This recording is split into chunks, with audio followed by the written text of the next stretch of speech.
Hey everybody, welcome back to another FEMTalks. Today we're joined by Iris Chen. So before we get started, I'm just going to introduce myself quickly. My name is Pooja and I'm one of the outreach directors here at Booster. So I guess we can get right into it. So Iris, could you tell us a little bit about yourself? Sure, happy to be here. So my name is Iris. I'm currently finishing up my last year of undergrad. I have past work experience in private equity, management consulting, and in efforts to explore the intersections of business, tech, social impact, I took the year off to create Monest, a platform that aims to make it easier for consumers to support the brands with values aligned with their own. Thank you. I guess moving into our first question, could you tell us a little bit more about Monest and what the inspiration was behind the idea? Yeah, of course. So Monest as a platform aims to educate and equip consumers with the information that they need to leverage their purchasing power and ultimately hold corporations to higher ethical standards. So Monest analyzes and scores the social and environmental impacts of brands based on company-specific data, such as metrics, policies, supply chain practices, comparing performance to industry benchmarks. Brands are assessed across the most prevalent issues within their industry. So for example, within apparel brands, we look at how they tackle diversity and inclusion, worker exploitation, waste and pollution, and ethical sourcing. Our website serves as a database of brand-specific research and analysis, and our browser extension leverages machine learning to recommend sustainable product alternatives as users shop online. So the idea stemmed from my personal journey as a consumer. Every purchase leaves a mark on this world, and I wanted to better understand where my products came from.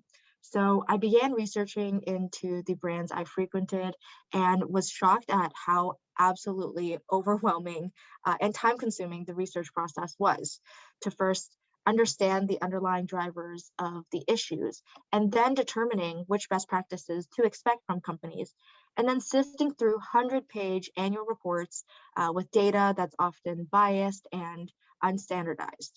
And it turns out that actually 72% of consumers want to consider business ethics as a factor in their purchasing decisions. But as I've experienced, it's just so difficult to do. So I wanted to create a product that would simplify this process and make it easier for people who would be interested in supporting brands with values more aligned with their own. If it were like easier to do, didn't have the time or resources to conduct the research themselves, or B, were more aware of these issues. Definitely. It's great to see that there are people out there consolidating all that information out there to help consumers be better aware of the brands that they are buying from. So, as a founder of Monest, what is some advice you'd give to student entrepreneurs as a student yourself? And what would you say are some challenges you encountered, and how were you able to overcome them? Yeah, I think these questions really go hand in hand. So I would say the entire past year and a half now has proven to be the greatest learning experience for me because there were so many challenges and hoops to jump from. And through those challenges, I've learned so much. So a big one was and still is building a strong and reliable team. And I would say there were three key lessons. So first, attracting the right people. Second, retaining them, and third, motivating your team. So first, being able to kind of sell your ideas and generate buy-in is tough and requires a very clear understanding of what is really driving you to create something new. So for me, I wanted to build a product that would have impact, something I'd use myself, address a problem that I face personally, and hopefully your passion and excitement will be contagious in attracting people to kind of join you in your mission. I was very fortunate. 4 months after starting Monest, I found my now co-founder, Kara, who was just as passionate as I was about the issue Monest was trying to solve. And I think finding people who share the same values and vision is vital, especially at the start when you're building something from the ground up. And then holding on to the right talent requires a strong awareness of the mutual benefit each team member is getting. So ensuring each member knew just how valuable they were to the team, highlighting individual wins, one-on-one check-ins to ensure each person felt, looped in and had a stake in our progress as a whole. And then this kind of seeps into motivating your team, which is especially difficult if everyone's working on an unpaid volunteer basis. But with the team I was building, I wanted each member to show the same level of initiative, problem solving, proactiveness as they would if it were their own product.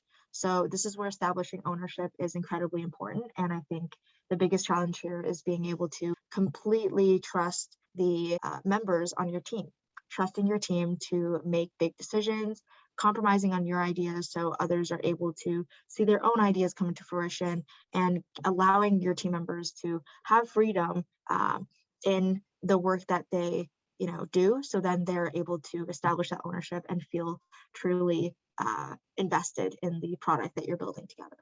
Definitely. It's nice to hear that Monest is such a close knit community. So, I guess that kind of relates to our next question. So, with your experience interning with big corporations, how would you contrast these like very different experiences? One, Monest being self led and you building it up from the ground, and then being a part of like huge teams. Yeah, good question. So speaking from personal experience, I found the biggest differences to be, I would say, the level of responsibility you carry as a founder, and then for how our team is structured and everyone on our team, the types of responsibilities you have to attend to. So an obvious but huge difference first is the shift in position. So as a founder, you are now making the big decisions. You don't have a manager to turn to. You don't have pre-existing frameworks for dealing with the challenges that pop up. So everything is more unstructured, which really comes with its pros and cons. You now have the freedom to carve out new frameworks and expectations and processes to do things, but you don't have any formal superiors to turn to when things get really tough. So you're almost on your own in that aspect. And then next would be that you really wear a ton of different hats, and each member of the team has the opportunity to explore many different areas. Again, with its pros and cons. So we've had people work in research and then also join in on marketing meetings because they were interested in learning more about like social media marketing. But with, requiring you to hold more hats, you might be pushed or encouraged to work in areas that you may not be as familiar with, because again, when you're starting up, it's a small team, and you have to wear so many different hats that it really requires you to learn and pick up new skills as you go along, and kind of pushes you out of your comfort zone if that's not something you're looking to do. But I'd say definitely a lot less structure than if you're working in a large corporation. Definitely. I guess just moving on to our last question. Moving forward, what is the future of Monest looking like, and what are some things we can expect to see? Yeah. So we have a ton of projects underway right now, but the big focus right now is product development. So for the near future, hoping to launch our machine learning browser extension. And then further down the road, we're looking to expand into assessing different industries such as consumer electronics, beauty brands, and partnering with secondhand platforms to discourage overconsumption, as well as like shifting our organizational structure. So in the past year, we found a lot of success working with students from universities across North America. So we want to start shifting into more of a student-led organization, looking to hire an executive director and executive teams to oversee the research, marketing, product development functional groups to continue growing Monest. So a lot of things in the works. Definitely. That's all sounds very exciting. So I guess people can look forward to all of those things coming in the future. So I'd just like to say thank you for joining us today and just sharing all the amazing insights you had.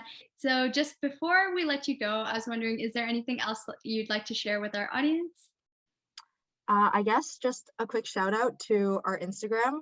Our marketing team does a really good job at synthesizing sustainability news, and you can, come follow us on our journey there. So on our Instagram, it's just Monestco. So MONESTCO. Definitely. Everybody go check out Monest on Instagram. And thank you again, Iris, for joining us today. It was a pleasure having you. Thanks for having me.